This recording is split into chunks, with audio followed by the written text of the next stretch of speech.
I just saw The Boogeyman. No, not that one. I always forget that movie didn't exist. I just saw The Boogeyman. Still not that pile of garbage movie either. I just saw The Boogeyman. That's Rob Zombie.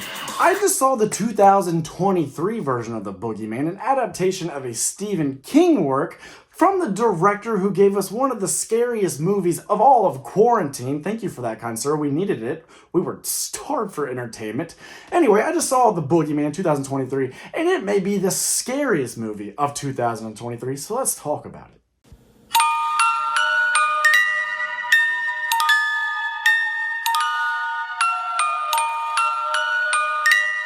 I went into this movie completely blind. I may have seen like 10 seconds of a trailer, but that is it. I feel like trailers have been giving away the entire movie as of late, particularly with horror movies. And so the rest of the year, I'm going to try to dodge them as much as possible. And to be honest, going off of the title, The Boogeyman, it sounded like generic popcorn fare. And I gotta say, it was a little bit more. Like I said, I thought this thing was mean, intense, and scary. It's not necessarily a lot of trickery you've never seen before, but it is just a lot of the same old tricks we expect of modern horror executed at the highest level. In fact, I would kind of compare it to The Conjuring in that way, because for as many people as there are that say The Conjuring is fantastic, one of the best modern horror films, there's just as many people that go, I don't understand, it's just another paranormal movie. We've seen scares like that in other things. It's derivative. It's like, yeah, but the atmosphere, the direction,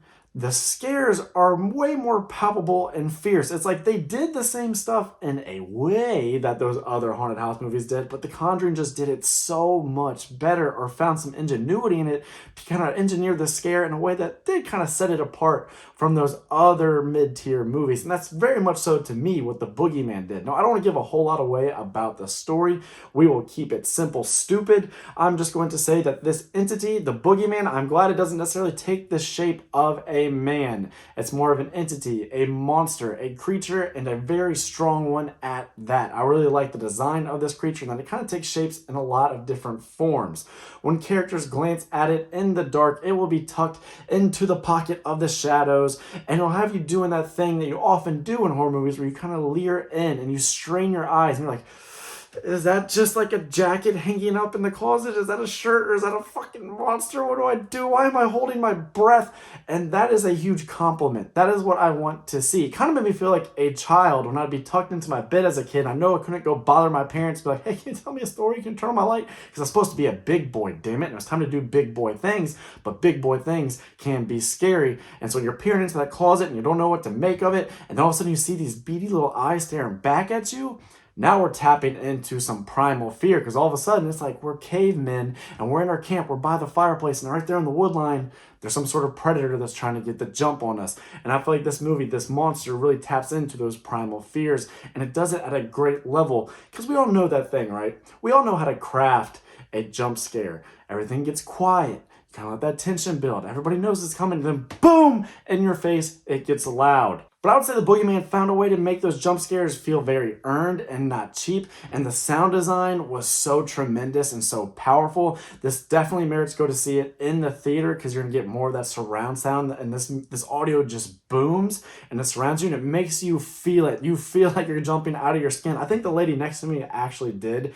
This was a movie where the auditorium actually had this palpable energy coming up out of everybody who was watching it. And I love that. This is a good go with your girlfriend, go with your boyfriend, go with your partner, go with a crowd of people, because you're going to feed off of each other's energies. And I love that about horror. Popcorn horror a lot of time can be like an amusement park ride, and that's very much what this was like.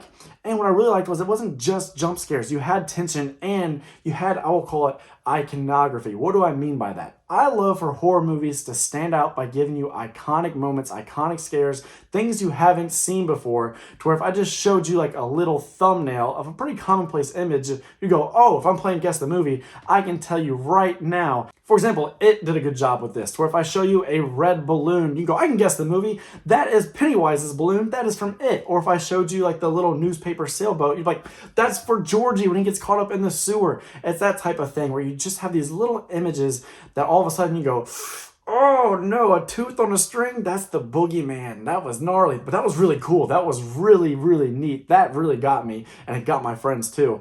And that's what I'm saying, it's just a really good crowd-pleasing type of movie. Great scares, great for invoking energy, great for making you hold your breath. And I don't really get scared anymore. But as horror fans, we're always kind of chasing that ever so elusive first scare. And The Exorcist was the first horror movie I ever saw, and it like traumatized me as a kid. And it is my Moby Dick. I would never probably be that scared again. But the fact that as a 29-year-old man who's watched countless horror movies, this movie can make me go, oh shit. Why am I holding my breath? I'm cool. Why am I holding my breath? It's not even a decision anymore. I am just holding my breath. And the lady next to me is literally flying up out of her seat. People were flying up out of their seats because the scares were just that good. But it's not just the jump scares, like I was saying. There's a moment where you're supposed to know when you're safe, right? You get jump scares, you get there's boom, things that go bump in the night, and you know they're coming. But also, just for all those, there's a rhythm, right? A little kind of dance, a song and dance we do with the filmmaker as an audience of a horror film. This movie has a moment where you think you're in that lull. You think you're just at the peak and now you're in the valley and you can rest and your heart rate can go back down and you can eat your snacks. And all of a sudden, the door gets knocked down. The monster is right there and holy shit, what is happening? And I love that because if I was going to make a horror movie, I would want it to have a lot of those moments. I would want to kind of play with audience knowledge and audience expectations and use it against them, and I'm glad the Boogeyman did. Now, for as fun as this was and as scary and impactful as it was, there were, of course, some things I had problems with. This is not a perfect film by any means. One is that at first I was like, oh, it's just a little slow. Now, props to the movie because it does open with a thing that establishes that there will be stakes, and it establishes that you're going to care for your characters and they're going to be subjected to a whole lot, and that pretty much anybody can get maimed or murdered. This entity does not care. It does not have any parameters. There are no gutters on this bowling alley lane. But because of what is set up, you go, oh, anybody in a family can die, which means our core group of characters are going to be in mourning and dealing with loss and some sort of level of guilt and shame. And I call that the sad fad. And I feel like we've been doing the sad fad ever since Hereditary, because that movie really took the horror community by storm, took a lot of actual just moviegoers by storm, got people talking, had people saying it was the scariest movie since The Exorcist. But at its core, it was about, family matters. It was about guilt, loss, depression, shame, all those sorts of things. And ever since then, we just had a ton of these movies, these bleak, dull, melancholy-filled movies. And they can be great, and they can explore really good themes that we need because it's part of the human experience. But when you're just getting them over and over and over again, I was like, please, I just need a respite. Please let me just tap into some goofy, high-octane fun like The Evil Dead or Scream 6. This movie does have a very somber, melancholy tone at times. It is pretty oppressive with how kind of sad it is at moments. It does take a little bit to get going. The pace is a little bit slow at times, but I do believe you're ultimately rewarded if you just wade through that at the beginning. My other issues are kind of in the character department. I love the two sisters that are at the center of things. They are both spectacular, and it's so easy to root for them. But the dad, he's played really well. I enjoy that actor, but he's supposed to be a therapist. This is a family that recently lost their mother, and then these girls are exposed to even more loss in close proximity to their home. And what does he do? He just kind of leaves it for the older daughter to look after this youngest daughter who's in elementary school. That's definitely a moment where you're like, hey, honey, you can come sleep in the bed with me tonight.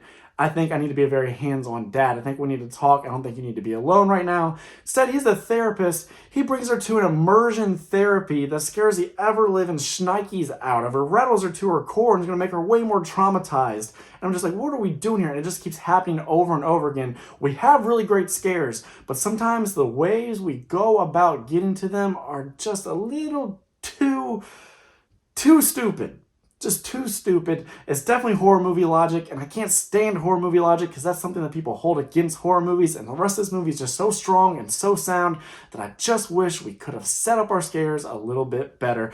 Case in point, there's this mean girl that goes to school with the eldest daughter, and she is just the biggest bitch of all time. Regina George got nothing on this girl. Her name is Natalie, and I would like to personally issue a fuck you, Natalie, because you got to be the worst character in horror of 2023. 3. Just so needlessly mean and evil to this girl that has recently lost her mother, comes over to her house and then shuts her in a dark closet where something bad has happened, and they know that while the girl is high for the very first time. I hope none of this is spoilery, I don't feel it is, but think about the type of person who would do something like that. Are there people like that out there? I don't know, but if they are and they're like, Natalie, then fuck you too. Check yourself. You need help. You need, well, I'm not going to tell you need Jesus, but you might need a higher power of some sort, because that's just not right. What are you doing? Treat others how you would like to be treated. And that is the message of the Boogeyman. I'm just kidding, but ultimately, not a morality tale, a fun, really fright-packed movie that was so much more than I had hoped for. I wish it wasn't just called The Boogeyman. I get it's not an adaptation of a Stephen King work, so you kind of had to do that, but I just feel like that's generic. It's been done countless times, as you saw in my intro. I wish they had something else that would make it stick out from the pack a little bit more, because, like I said, I think this is the scariest movie of 2023. At least this first half. I told my girlfriend about it. She's currently out of town, and I think we're going to go see it on Tuesday night because she loves this type of thing where you peer into the shadows and then you get blitzed by some sort of freaking creature and there's sound blaring in your eardrums and you just get rattled and you get white knuckles, and it's just a good time for everybody around. So that is my review of The Boogeyman. I say go check this thing out. I give it a 3.75 out of 5. Let me know your thoughts down below if you've seen the movie, and if you enjoyed this review, then please hit subscribe. I am Nate for natemareflix saying that's a wrap.